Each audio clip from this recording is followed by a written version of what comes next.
flight. My name is Scott. And my name is Adam. And that cool bird that you just saw recycling over there, that was a collared raven named Denver. And birds have been the story in this theater pretty much ever since the park's been open. Nice toss. Right, and this actually is a bird right here. His name is Houston. Yeah. Houston is a Southern Ground Hornbill, and one of our favorite parts of every day. So we get to share awesome birds like this one with all of you. We get to talk about cool things and maybe even give you a closer look too. Yeah, how about that? You guys want to get a closer look? Because that's about as close as we can get. Yes. You will be coming back too. Yeah, hopefully they'll be flying back. That's the hope at least. Now, these birds, when they fly like that, it gives you a great chance to look at them up close. Kind of like that. Now, that's actually a very handy thing for them to have. Being able to fly, it helps keep them safe from things like predators out there in the wild, right? And what are some of the predators? They'd have to worry about some things like lions could be a big problem, some of those bigger cats that are out there, and of course, people have a big issue for them as well. That's actually a really good point. But one of the cool adaptations we'd love to share with you is this guy's beak. It's really cool. So picture this. They'll even eat snakes with that beak. So it comes across the snake, it's venomous. Doesn't care. Picks it up anyways, shakes it around, slips it back like spaghetti, and it's gross. Yeah. But it's also kind of cool. And on top of that, that nice sturdy legs. So you see him like walking around with no problem. Like all the ease right there. That's a ground hornbill at top speed. So the cool thing is though that all those adaptations combined to create an animal was phenomenal in what nature has built them to do. Well said. Thank you. Okay, the neat thing is, there are all different types of hornbills out there in the world. In fact, this is also a hornbill, but he looks totally different from the one you just saw. So that's Caroline. She's a trumpeter hornbill you can find in the forests of Africa. She looks like she's going back into the forests of Africa. So we'll see you later, Caroline. Check out the safari. Let me know how it goes. Anyways, though, it's a great opportunity to really check out their agility, right? They are able to weave in and around all different types of stuff, especially the trees. Why? Well, it helps them to keep away from predators, helps them to catch food, all different types of everything. But they have a specific body shape that's really important. Oh, absolutely. I was thinking that maybe we could show them what that looks like. Hey, here she is. I thought we could show them what that looks like. She just did. Yeah, but nobody could see it when she was in the woods over there. So why don't we do it back here? Okay, what do you have in mind? We don't have trees, but a lot of people. So why don't we just see if they'll help us? Right? Like maybe we get two people that make a hoop or something, and we'll just see if she'll fly from her. Do you have a second choice? Maybe we make a tunnel with 6 to 8 people. Whichever you are inspired to do. I think we'll just do the hoop. Okay, let's try it. Okay, 2 people who want to be a tree, and they want to help out with the hornbill. All the way to the back with the blue mask, and you're pointing at him, trying to ball and tell him. Yeah, the 2 of you. Yeah, you're gonna work together, make a hoop with your arms like this, right? We're getting there. We're getting there. That's perfect. That'll work. And Adam, can you help? Do you have trees? Okay, alright. So can we try that? Yeah, so there are 2 trees in the forest. We're going to see if Caroline can fly right through the middle. Yes. Okay, I love that concept. Alright, let's see if Caroline can fly through the middle. I love the confidence of everybody moving out of the way. That's nice. Yes. Okay, let's see if Caroline can make this really cool effect through a forest. They are that way. You're looking everywhere except for the right spots. But that's okay. That's an important feature that they have. Yeah, it allows her to check out all the different things in the wild so no predators are around, and then she'll feel safe enough to fly on through. So hopefully you can proceed that way. Look at that! Nice job, you two. Well done. Hey, a lot of people raise their hands, so I thought maybe we could. Sure. Yeah, who else wants to give it a go? But Scott is gonna pick. Oh, I get to pick. Do it. Okay, let's go to the section. Let's get a section involved over here. I'm sitting in the black sweatshirt with the gray sweatshirt right next to me. Yeah, you stand up, go ahead. And also in the Minnie Mouse ears with the red and white spot bow. Yeah, that's you. Yeah, perfect. Go ahead and stand up. We're doing 2 different hoops. So you have a partner to help you out too? Yep, there we go. One in the back, one up front. And then Adam, you're still good in the back. You can help us. All right, let's look behind you. This is where hopefully Caroline will be coming from. She's going to figure out exactly where to go. All right, Caroline, here we go for 1, 2! Nicely done. Round of applause for the trees. Great job. Great job. But now I was thinking we should tell them why the birds need to fly in such a dexterous manner, Scotty. Oh yeah, we kind of touched on this a little bit, but they actually fly that well so they can catch flying insects right out of the air. Right. And wouldn't that be cool to see? Who wants to see that? A lot of people, we don't have flying insects. No, we don't, but I have a rocket launcher. How does that help us out? It doesn't initially, but if you think outside the box a little bit, like I lost some rockets, just put a grape in there, we'll just shoot it in there. Right. That's why we're not going to launch a grape today. Cool, alright. So. I lied. We're going to launch a grape today! Yeah! It's a rebellion. Okay, who's going to try? Yeah, right here at the end with the backwards hat, who helps out? Yeah, you can come on down. Round of applause for our volunteer. Guys, you're actually going to love this. Just wait, okay? Because one of Caroline's favorite treats, grapes, right? So I've got rocket launcher. Scott and I are going to count down from 3. Got it? Yeah. Okay, I gotta check these from Jackson. Okay, when we get to 1, you see the yellow rectangle right there? You're gonna just like smash it as hard as you can. We're gonna launch this great into outer space, and I'm like 60% sure it'll work. You ready? Are you ready? Oh yeah. Caroline, you ready? Oh yeah. Okay, countdown for liftoff in 3, 2, 1. Whoa! Guys! Round of applause for our rocketeer because they're fine. Nicely done. Good job. That thing actually works. Yeah. I'm kind of shocked. Yeah, me too. That was good. I was a little scared for you for a moment. All right, well, Caroline, you have the right idea. More treats are ready for you back home. You're just going to have to hop up the ledge in front and take a left. Caroline the trumpeter hornbill. That was fun. It was. Okay, so the neat thing is some birds will actually use their intelligence to show off, and this is a really good example. This is an African pie crow named Rover. Right, we could prove how smart he is, but I need the help of an adult volunteer. An adult who would like to help out and has a dollar bill. Anyone have any money left? Yeah, you do it in the back there with like the jean jacket on? Yeah, you got $1? Okay, it's a weird request, I know, but take it out. Okay, because what we've done is we've trained this bird not to recognize who to fly to by who they are, but rather by if we make a good perch with that arm and the dollars in the end so you can see it, and you stand up too. Make it a little easier. And then we'll see if maybe he'll fly up, then go get it. What do you think? My friend's out there, we're ready to go. You see him out there, he's got a good perch. You're wiping your food on my hand, that's cool. Okay, here we go. These are the back. We're going. 3, 2, 1, go. Nice. Nice. Nice. Nice. And then show him where it goes. We're not popping. Thank you. Have a good day. Okay, who else wants to work with a crow? We got a 20, so we're going to lunch, Scott. Oh, nice. Who's got $50 who wants to work with a crow? Let's try to go to Tiffany's. That's all right. Okay, all right, and we're going to bring your money back, okay? But we're going to make it easier on the bird, so stand up. And we're going to use 2 arms instead of 1. And all you have to do is just flap really hard and fly over and get it. I'm going to bring it back. Either palm, whichever you want, left or right. And then when he puts it in your hand, make sure you just wrap your fingers around it so it doesn't blow away from his wings. Perfectly done. Nice job. You didn't know, that's something you don't see every day. What? Yeah, money back at a theme park. Right. Well, it's a cool way to show off a really smart bird. Thank you for your help. That is. Walker, you're amazing, buddy. Now, pie crows, they're some of my favorites. That behavior that you kind of saw there is called caching. It's a natural behavior they do. A lot of fun to show off. But there are some birds that rely more on speed to help them out there in the wild. And I think we could probably show this off with a hawk. Oh. Okay, does that work? Yeah, that works. Okay. Do you guys want to see a hawk fly? They want to see it, so let's go with it. Okay, if you have cameras, get your cameras out, get them ready to go. You're going to have a lot of fun with this, right? There are some things to know about hawks, though, right? So, Those are not hawks. yeah, hawks like chickens. Why do you think the hawks coming down? We're still doing it? Yeah. Okay. Well, you're familiar with like the circle of life, right? It's not a part of our show. I'm going to be right back, Scotty. Hold on to the hawk for a second. Adam will be fine with chickens. Let's meet a hawk. It's that guy right there. That is Mason. He's a Harris hawk, and you find him in the desert southwest parts of the United States, so places like Texas, Arizona, and New Mexico. And these birds are pretty unique because most birds of prey are solitary animals. Now, that's a fancy way of saying they live and hunt by themselves. But Harris hawks figured out they live and hunt in family groups. They can take down food much larger than they can ever take down on their own, upwards the size of a jackrabbit. Here he comes. Okay, so we were also talking about speed, so let's talk about how fast this bird can fly. Right now, he's kind of going in straight across flights because we want you to get a really good opportunity to see him up close. However, if this bird were to go into a fast flight, meaning he could go up into the air, dive on down, he could approach speeds well over 100 miles an hour, if you can believe that. Here he comes, Adam, just a heads up. And I should also mention, if you folks trying to duck to get out of his way, he just flies lower. That's important for the front row. We're going to see how close we can get to the front row on this fast flight. And here he comes.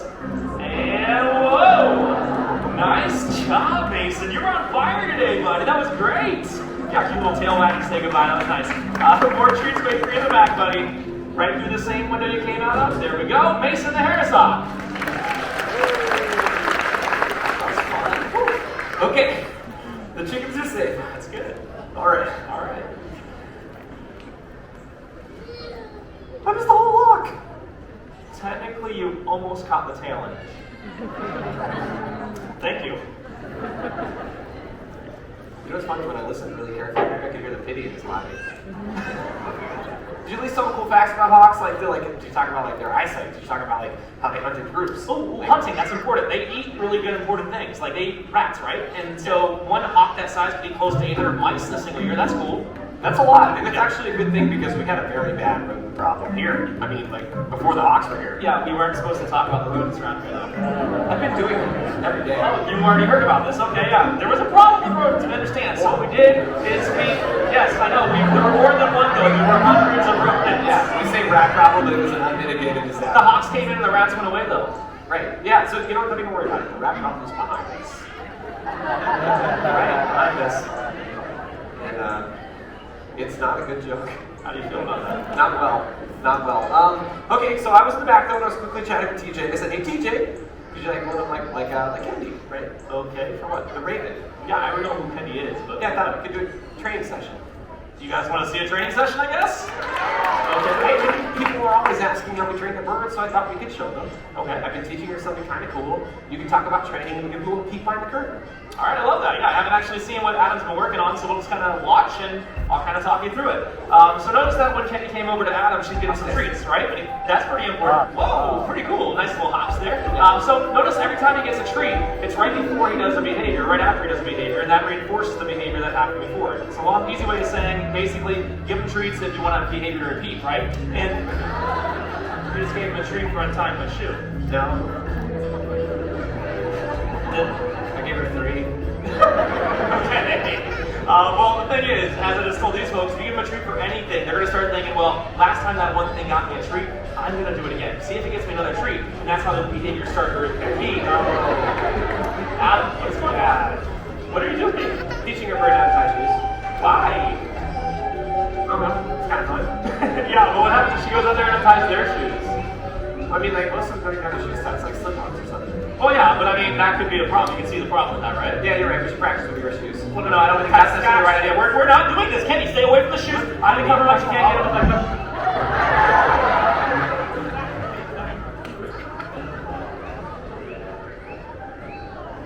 How's my microphone?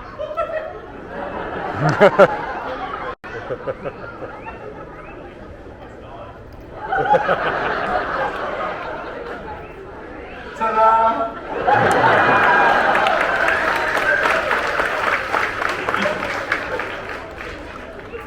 Can I make an observation? That was the largest round of applause you had, and we're just going to I don't know what that means, just bring it to the table. Gail? He's our tech. We've got a backup headset, right? So we can just have somebody bring that out. I'll get in the back. Would you like to? No, but the next bird needs 2 people. Okay, bye. Hi. Do you have a question? Do you want to help out? Well, I don't know what to do, so that's the first problem. Also, it's your birthday, so happy birthday. A follow-up question. Yes, what do you got? Yeah, there were rats, but now they're not. So it's a whole thing. We have to talk about it for another 5 minutes. Do you want to be a parent? Would that be okay? Yeah, give me a second. Hey guys. Hello? Hey, Ellen. Help me. Could you like bring a parrot out? Well, I know, but can we just do it now? That'll work. Could you bring me some treats? Okay, you're the best. Okay, in just a second, Ellen's gonna bring out like this really awesome parrot. Have you heard of parrots that can talk before? Awesome. All right, so that's an ability called mimicry, and it's where animals can copy sounds that they hear in their environment. And it's super cool because parrots in the wild, they grow up in a family group with other parrots, right? And they start to copy the sounds that the other parrots are making, which is how they learn to communicate. And that's awesome because we as humans, we do the same thing. We listen to other sounds, we copy the sounds, we learn what they mean, and then we communicate. Right? So this is Groucho, he's a yellow named Amazon parrot. And this is Ellen, she's a human. Thanks, Ellen. I really love that joke. She said with a disapproving head nod. Okay. Groucho, will you say hello? Say hello? And that's our show. Thank you very much. We say hello? Hello! Thank you, my friends. He's like, I'm going to make a liar out of this guy. So Groucho, a yellow Nick Davis on there, they're normally found in the forest of Central America, but they're not Groucho. He grew up as a pet in the home, right? And he lived with this older woman who sang to him like every day. So he actually started to copy a lot of human sounds. I'm just going to show you instead. You ready? We're warming up. That's good.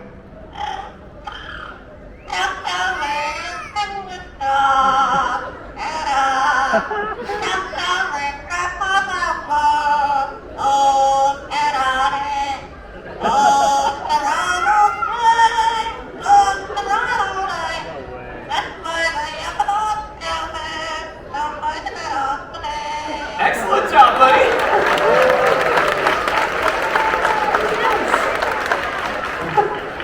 The coolest thing about Groucho, though, he doesn't just sing one song. He knows 7, from start to finish like that. So, do you want to hear another one? Yeah. Great, we've got plenty of time. First thing, we're really patient with us. Would you give him a kiss?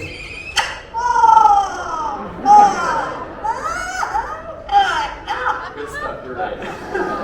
Okay, maybe another song. Let's try another one, all right?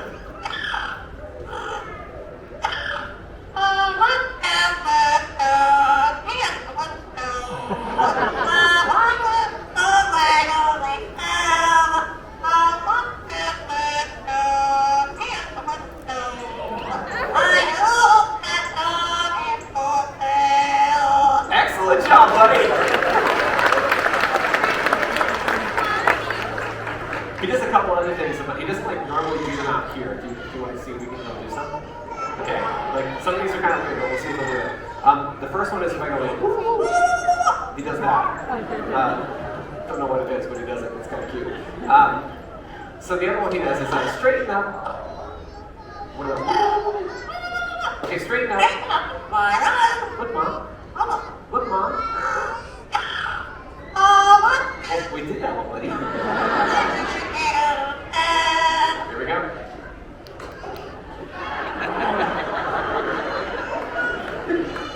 Can you say hello? Okay, that one works. Good job, buddy. Alright, let me see if we'll do that last one more time. He's going to eat the tree. And what's cool is he actually uses his whole foot like a hand, because he has special feet for it. Parrots have 2 toes in the front, 2 in the back. Kind of easy. Straighten up. Straighten up, fly right. There we go.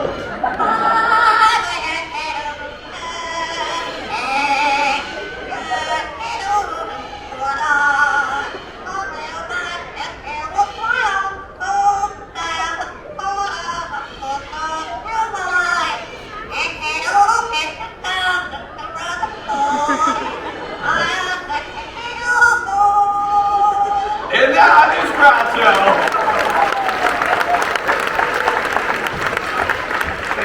I appreciate it. And parents like Groucho are awesome. And we want people to appreciate them because they're awesome. But we want people to do that at places like this, right? At Disney's Animal Kingdom. And maybe not like run off to the pet store and go get a pet parrot. Because they're not easy pets. And on top of that, most parrots will live their whole life and never say a single word. So, you're back. Hi, yeah, the backup works, so we're ready to go. Great, your shoes untied. What? Got it. Welcome back. But I was telling them that parrots like Groucho are really awesome, but we want people to think about it really hard before they bring one into their home, because they bring a whole host of challenges when they're in. Yeah, a lot of it revolves around that beak, right? That beak's very strong, so they can destroy a lot of things with it. That's your skin, that is your furniture, they can scream loud with it, but they can also live a long time too, right? Like 50 or 60 years. Yes, which is like 50 years of like Yankee Doodle at 5 in the morning. True. Not very cute. No. Do you know what's next? I don't know what we're doing. Everything's scrambled. Okay, well I figured we made a new plan, so Groucho's kind of small, right? Yeah. We have bigger birds here. Okay. Let's show more big birds. Like Boris. Like Boris. Like right now. Okay. That's Boris. He's a pterodactyl. Yeah, but he is a pretty cool bird. That's a very good sword. Close to an 11-foot wingspan. Check it out. It is giant. And what they do in nature is also equally giant. What a transition, huh, Scotty? So basically, something dies, and these birds eat it. It's gross, but it's integral for nature, right? It helps to, first of all, clean up what gets left behind. It stops the spread of disease and returns nitrogen to the earth to help things grow. So they're basically nature's recyclers, and we think they're awesome. Yeah, and recycling, we can kind of all springboard off of that. And if we recycle it our own way, the world would be a lot cleaner of a place, right? It certainly would. All right, that was Boris the Bear Store.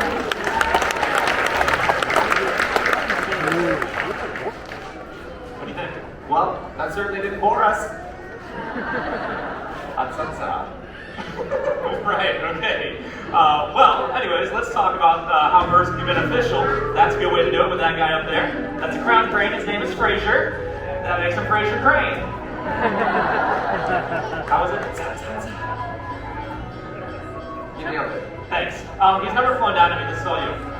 Yeah, I normally fly right down, but I thought maybe you could try it today. Yeah, but he's never actually flown down to me. Maybe you never even tried. Well, yeah, but it hasn't happened, so I don't think it's the right time. What if the show has gone planned? Nothing. What do you think should Scott feed the crane? Come on. All right, I'll give it a shot. Got treats. I have treats. Okay, that's a very important step. You see, whenever the bird flies down, you want to make sure they get something good in return for doing it, because otherwise there's nothing stopping it from flying all the way to Epcot. Wait, this way, Fraser. Hey. Yeah, that way we're good too. Okay, I got an idea. Whenever we're working with the cranes, right, we have this training tool. Okay. They're gonna run this. Okay, so crown cranes get their name from the crown on top of their head, right? Believe it or not, it's all feathers.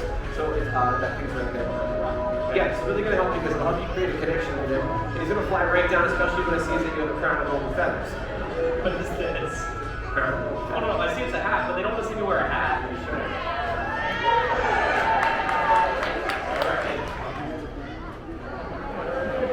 Everyone, Guy Fieri.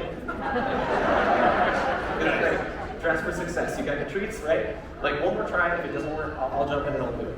All right, it's worth a shot. Yeah, so as soon as he's looking, we'll just give him a bit of information. You got this.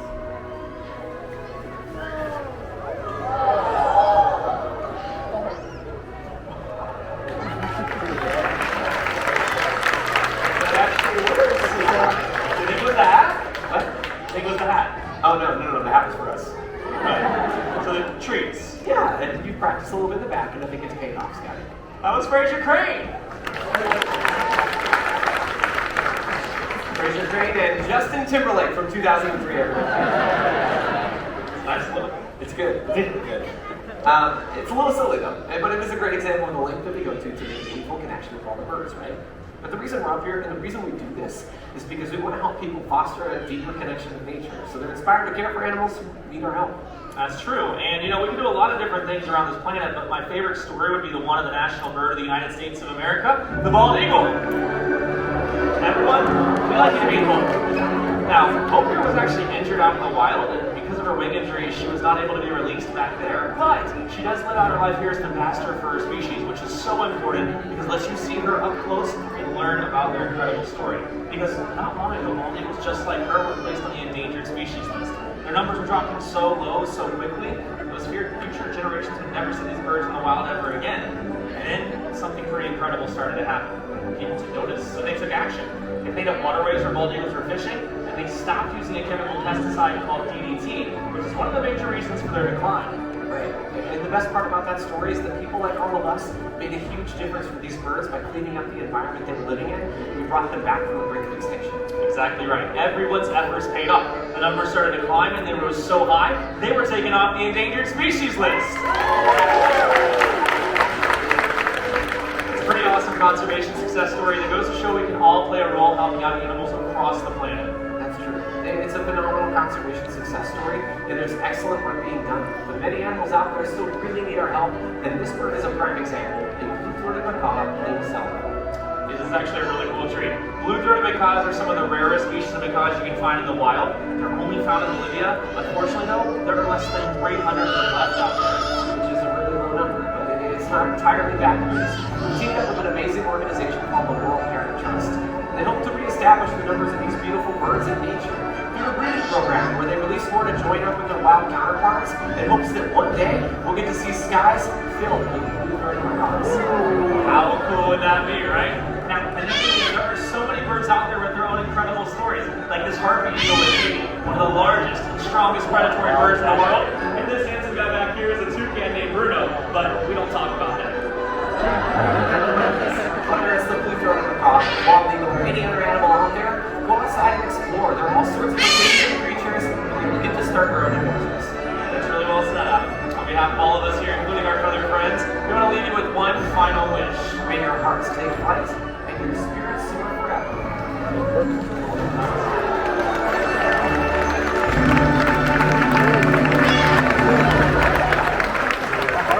Thank you all so much. You've been awesome. We really hope you enjoy the rest of your day in Disney's Animal Kingdom. Bye, everyone.